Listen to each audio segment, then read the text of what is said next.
पुन्हा त्या अपशब्दाचा तोंडून निघाले. ज्या हाताने अफजल खानाचा कोथळा बाहेर काढला, ज्या हाताने सहिष्ठ खानाची बोटं तोडली, त्याच हाताने आम्ही निशस्त्र स्थितीतही तुझा नरडा दाबायला कमी पडला नाही.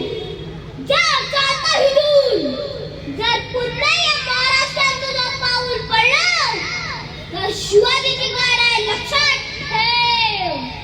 अंगणाची तुळस, गोट्याची गाय आणि घराची माय ह्यांच्यावर पडून फासली